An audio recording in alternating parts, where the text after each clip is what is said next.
Welcome, guys. Welcome back to the Diamond Frequency Podcast. This episode is, you know what? I'm coming in hot for you. And this is really just the real talk. We got to get down to it. We got to get down to why you're holding yourself back, because you guys all are spiritual leaders. You are. Otherwise, you're not going to be on this podcast. I know you're not listening to this unless you are a healer, you identify as that, and you love bringing people to different ways of being in this world and healing them, liberation, empowerment all the way. So why are you not leading more? Why aren't you? Why aren't you stepping out there more? Why aren't you putting yourself out there more? Some of you, I know I hear you say that you really want to be on Instagram more, you want to go live more, which is great. It's so cool.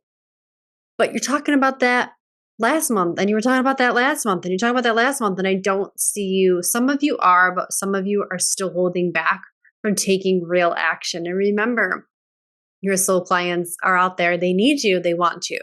And so the moment you take a step toward them, they're going to take a step toward you. So it's worth it. It's so worth it. So let's take a look at 7 ways you are holding yourself back, because we got to clarify that. We just got to call it out lovingly, but let's at least call it out of the shadow and let it stand there and testify, because we need to keep that shit checked. It's like Ganesha, the big Hindu elephant, the deity elephant in the Hindu world. If you learn about Ganesha, what you're going to understand is that he's this giant elephant who rides a mouse. And that represents the fact that Ganesha is aware of his shortcomings. He's consistently aware of his energy leaks and the places and the default patterns and behaviors that hold him back. We need to be just like Ganesha. We need to take a nod from him and keep an eye on the ways in which we are holding ourselves back, standing in our own way. So let's get into it.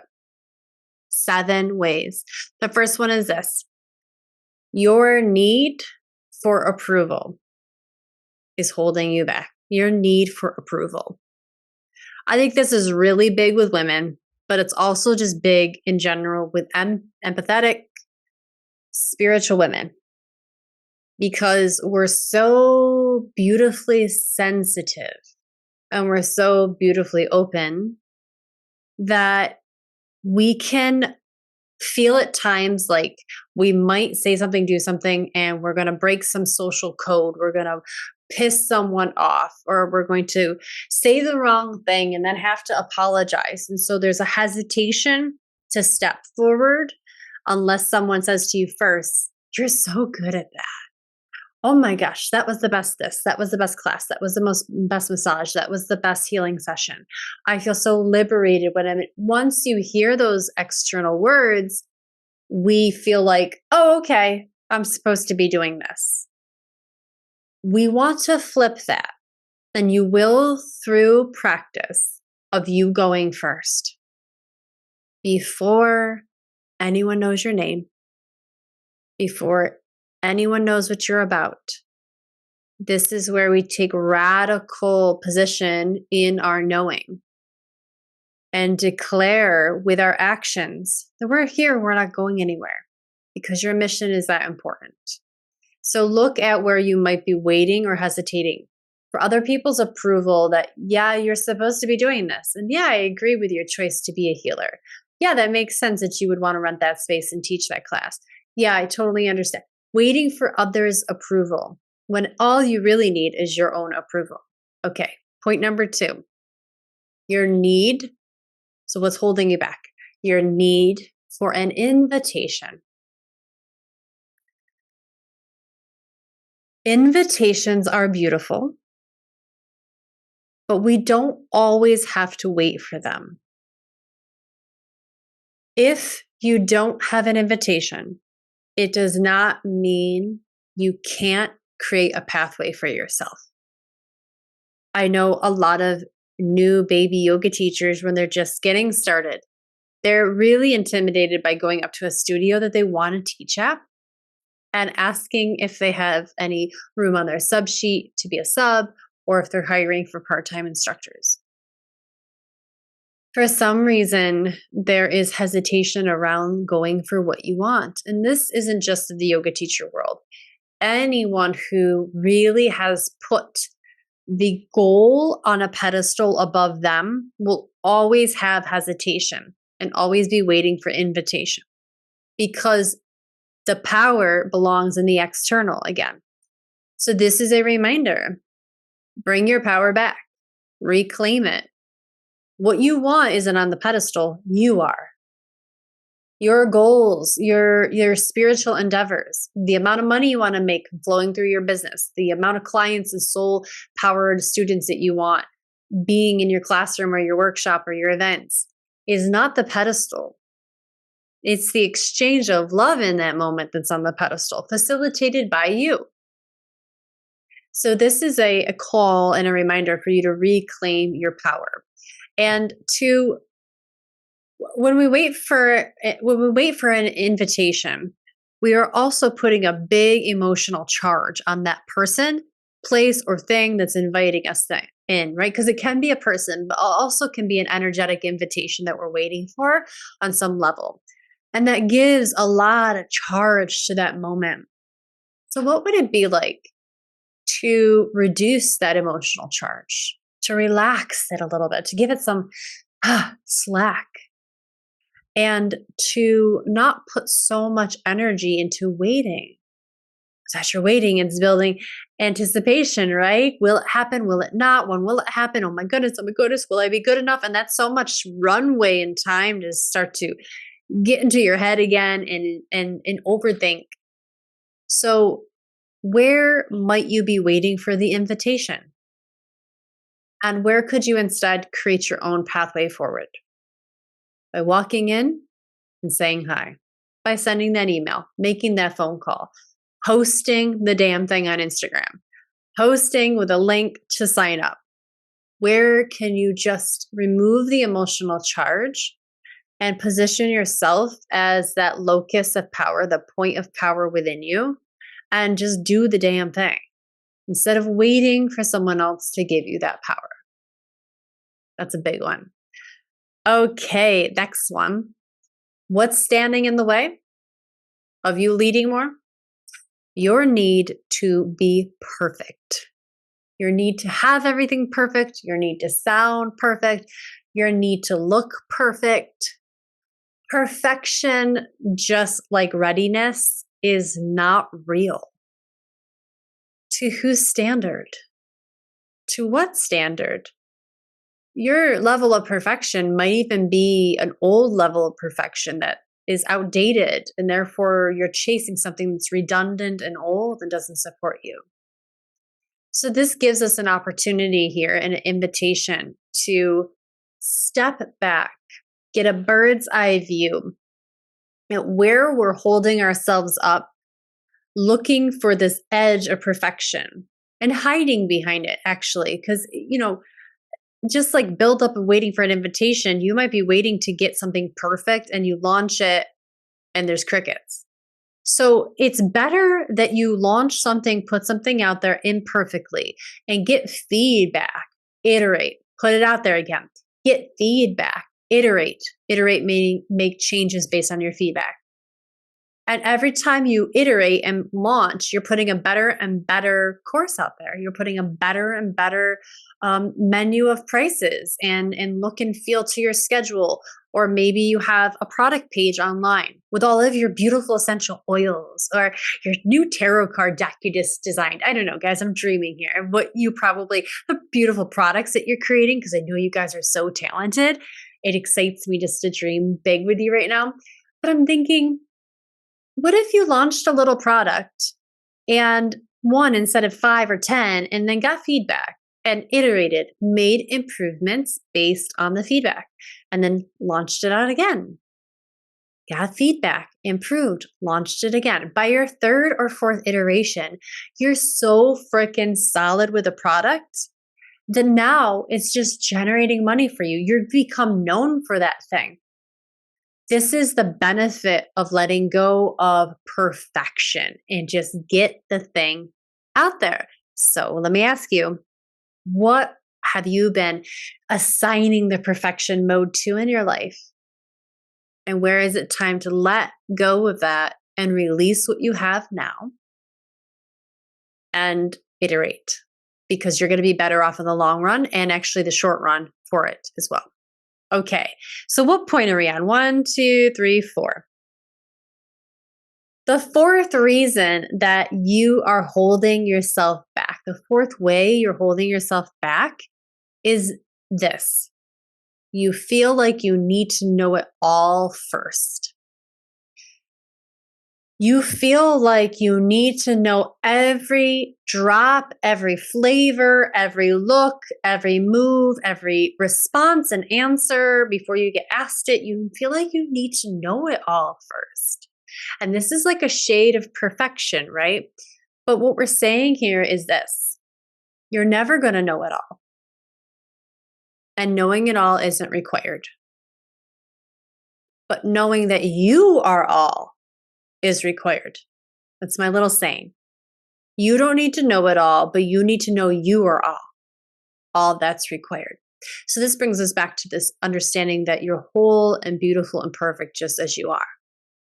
Where can you sort of step off the ship of perfectionism and this chasing some ideal vision of you and really step into and onto the ship of, I'm fucking great as I am.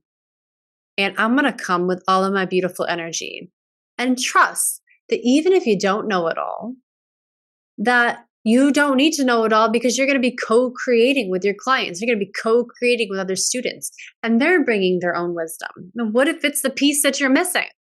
And so by speaking to people, especially like in a retreat setting, if you're thinking of leading a retreat, a healing retreat, a yoga retreat, a meditation retreat, a women's circle, you and a mastermind of any sort, this is really where you get to step fully into this point and honor it. And it's actually the thing to do. You don't want to know it all. We want to bring people together that know a bunch of different things. And then it creates a mastermind, right? We create a master consciousness of all of these different energy mappings, knowings, and intuition. So it's not about knowing it all. It's about knowing that you don't know it all and being totally okay with that, because in some cases, that is the best. How do I want to say this? It is just the best recipe. It's just the best recipe. And also, if you are waiting to know it all, you're going to be waiting a very long time. And again, you're hesitating. And we need you now. Your soul client needs you right now. So you don't need to know it all, but you do need to know that you are all, meaning you're perfect and whole just as you are. So get going. Okay. The fifth way that you are getting in your own way and holding yourself back from leading more is this: your fear of failure. Yes, it's real. Everyone has it. I have it too. So let's not act like it's not a real thing. Instead, let's honor it and let's bring it in and love the crap out of it. Fear is a very interesting animal.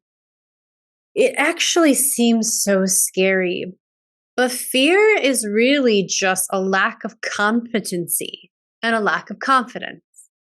And the cool thing about competency and confidence is that if you just work on your competency and that goes up, meaning your skill to do a thing, when your competency and your skill goes up, confidence naturally increases right along with it. There's a positive relationship, a positive correlation. When you have confidence, not arrogance, but confidence that you can figure something out, it's probably because you have high competency in something similar or that exact thing.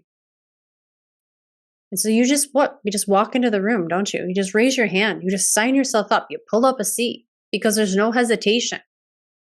You just flow into the moments you're meant to be in. It doesn't matter if you know it all or not, because you'll figure it out on the fly and you know that you don't need to know it all anyhow. Failure is really ego-driven. If you fail, it's because you failed to practice something. Failure is often missed moments of growth before the big show. And this is where we also have to take radical responsibility too. Where could you have been learning? Well, I wasn't. Why? Because I wanted to be perfect. Oh, you're blocking yourself.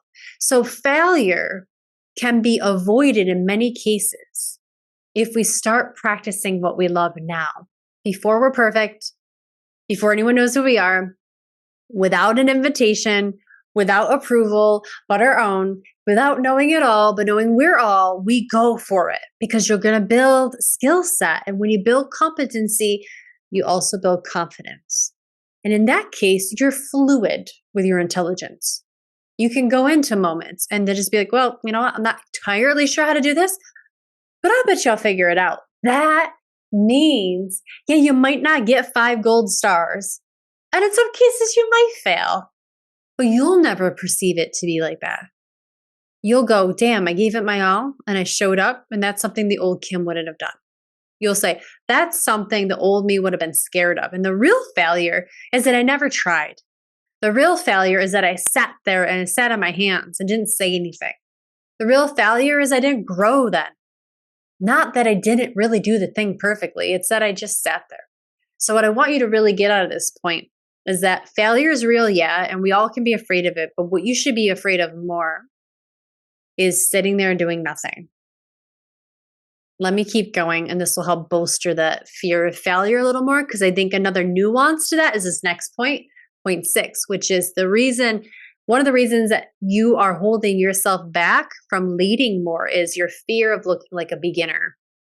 I had this fear for so long as well. Anyone else have a fear of looking like a beginner? Yeah, it's real. And I think it is, to me at least, and feel free to disagree, but I think that fear of looking like a beginner is really what we feel, or it's what we feel more than actual fear of failure. Sometimes we don't know the actual full rules, so we can't really predict that we're going to fail. No, we also don't know until we get in how we're going to perform. So again, we can't really predict that we're going to fail, but we can absolutely predict if we're going to look like a beginner, because you either have the experience or you don't, right? So if we're afraid of looking like a beginner, that's an ego-driven fear that, based on your current time and place and skill set and age, you believe some story that you can't be a beginner in something that you love. And I hope and pray right now that you can change your view of that, even just soften the edges somewhat. Because being a beginner, I think, is the most beautiful demonstration of your willingness to live and grow and become the most fullest expressed version of you. If you don't learn, which means you're not a beginner, if you refuse to be a beginner, you're going to refuse to learn. And on a neurological level, learning means new neurological pathways are being formed. So if you're afraid to learn because you're afraid to be a beginner, that means you're really satisfied with the same damn thoughts you had the day before. And by the way, research shows us that you have 70 to 80%. You have 70 to 80,000 thoughts a day. 70 to 80,000 thoughts a day. 95% of them are the same thoughts you had yesterday. Wah, wah, wah. Right? I hate that stat so much. So it is imperative then, if you want to have different thoughts, you want to have new thoughts, and in some cases then actually have a future, not a recycled past. You want a future with endless possibilities, you need to have new thoughts. So that means you need to have new learning. That means you need to be learning, and that means you need to be a beginner. Let yourself learn, okay? Let yourself grow. You'll figure it out much faster than you think. And by the way, and this is something Brendon Burchard always taught me when I was listening to him, when you're getting started, you're getting started. No one's looking at you. No one's looking. And it feels like everyone's looking, but no one's looking. I remember when I started to transition into yoga full time. I had like maybe 20 people on my email list and 2 to 3 students that were religiously coming. No one knew and cared that one person or no person showed up to my class. No one was looking. It wasn't until I got bigger in the yoga world and owned a studio that had 2 locations at one point, and they had 500 students each week walking through the door, and 30 employees, and yoga teacher trainings, and trips to Costa Rica, and on and on and on and on. 3 studios in one location with aerial yoga, hot yoga, regular yoga. Oh my God, it was a big operation. Then at that moment, people were noticing. But by that point, I had become an expert. I had grown into my role. And proportionately to that growth, people started to watch. So, what would you rather have? A lot of people, a lot of students, a lot of clients, and you being a beginner? Or a couple clients, a couple students, and you being a beginner? Because if you mess up, and you will, but if you really mess up and you don't look professional and you're not polished and you're not confident and you're not embodied at the big level, where you have a lot of people, you won't hold it, you won't sustain them. And so your success will drop. So this is why pay your dues, get out of your own way, stop having that high school mentality of, oh, I look like a beginner and I'm embarrassed. Be a beginner, be about that learning. Show up and you will succeed in proportion to the people you attract in. And that's why you keep attracting people, okay? So be a beginner, get over yourself. Okay, and the last and 7th point are the ways that you're getting in your own way, blocking yourself from leading more is this. And I see this all the time. You overthink everything. Sound familiar? Overanalysis leads to paralysis. Have you heard of that? It's a cute little catchphrase, and it's so, so true. I overthink a lot. So I'm right with you on that one. I'm learning how to play basketball right now. My boyfriend, Brandon, has been playing for 12, 13 years. So he's an expert. He's amazing to watch. And I wanted to do something with him, but also I'm a very active woman. I've always been involved in sports. I've always enjoyed watching basketball. I played volleyball before and softball. I don't know why I'm telling you all this, but I guess because I'm a beginner and I sometimes suck terribly and I ache a lot when I get off the court. I just had a very frustrating day at the YMCA shooting yesterday. But it's really important in basketball, I've learned to not overthink. When I overthink a shot, it's clunky, it's robotic. And yes, I'm like breaking down the skills, but it actually takes me out of a flow state where I can almost trust that the skills are just there now to some degree and let them flow. And I almost let the skills be skills and I get out of the way. And you've got to do that too. Trust yourself. Get out of your own way. Let your wisdom be wisdom. Wisdom, do wisdom things, and wisdom flows out into the world. It's not even really yours if you think about it. It's a part of the collective consciousness. It's a part of the collective us and we. Your wisdom is embodied in you, but it is a part of the wisdom and soul and divinity of the entire world. And therefore, especially for you, I know I'm speaking to the right people here. You being a spiritual leader, you being a healer, you being that powerhouse that wants to share a different way of living in this world and how to heal and do it the way that you think is best. Your soul clients need that. And they don't need you overthinking. They don't need you overanalyzing. They just need you to do the thing. They need you to show up and lead them. Because that's what leaders do. And that's what your soul clients need from you. So if you find you're overthinking, first thing I need you to do is embody. Do some breath work. Do your embodiment practices that get you out of the head where you're dead. That's what Tony Robbins says. In the head, you're dead. Right? But in the body, you're a hottie. I don't know. I needed something to rhyme there. In the head, you're dead, but in the body, you're a hottie. I love it. There we go. It's perfect. It works. because it's fun and it's true. That's where we're in the state of flow. That's where we're the most magnetic. That's where we're just like purpose driven.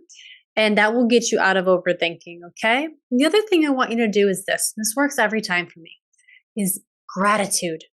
When I'm overthinking and I start to tip into worry and fear, I instantly remind myself of all the things I'm grateful for: food, my clothing, my relationships, my love with Brandon, my car, my parents, my 5 acres of land, my house, the warmth in my house, everything. I just list it off. And by the sixth or seventh item, I'm like, shit, I got it good. Okay, things are good. Okay, things are okay. Ooh, like I was starting to get out of control there. Gratitude is an anchor. That coupled with your embodiment practice, you're going to be A-okay. All right. And we don't need you overthinking. So let's recap. The 7 ways you're holding yourself back. 1, your need for approval. Let's let go of that. 2, your need for an invitation. You're going to lead yourself first now. 3, your need to be perfect. You don't need to be perfect. No one needs you perfect. Just do the thing. Do it rusty, do it broken, do it weird, do it whatever, but learn and enjoy that process. Okay. That's really important. 4, your need to know it all first is really blocking you. You don't need to know it all. You need to know you're all, and you're perfect and whole, and that's how your students need you. Number 5, your fear of failure. Number 6, your fear of looking like a beginner. And 7, your overthinking. All right, you guys. Now that we've identified the ghost under the bed and the boogeyman in the closet and Ganesha's mouse, you can own these. You can own them and love them. And what I would suggest is to imagine yourself at a round table, okay? And you've got all 7 seats there, the 8th one for yourself. And you can just invite these 7 blockers right up to the table and say, you know what? Council meeting and public service announcement here, but there's a new sheriff in town and I rule. I rule in what I say. I appreciate you all because at the essence of it, you guys, these 7 blockers, and there's more, this is an exhaustive list. These are the common ones I see. They're there to keep you safe. They're there to keep you safe because an older version of you needed these at some point to feel safe, to stay alive. So there's a beauty there. There's a love. There's a compassion that gets to come into this process to really soften the edges, love that part of you, but then remind yourself of who you are and where you're headed and the sacred duty you have to uphold your skills, your talents, your skills, and go for it. Because like I said, your soul clients, your soul students, your soul customers are waiting for you on the other side of you not healing all of these or getting over these, but doing it anyway. They all can be at the table. We don't need them to leave the table. We need them to stay close so we can watch them. Yeah? That's all just energy. It's all just information. We're channeling it back into us, our seat of power inside of us. And we are doing the damn thing anyways. And I can't wait to see you succeed as a result. I know you will. Thank you so much for being here, you guys. Love you. And I'll see you next week.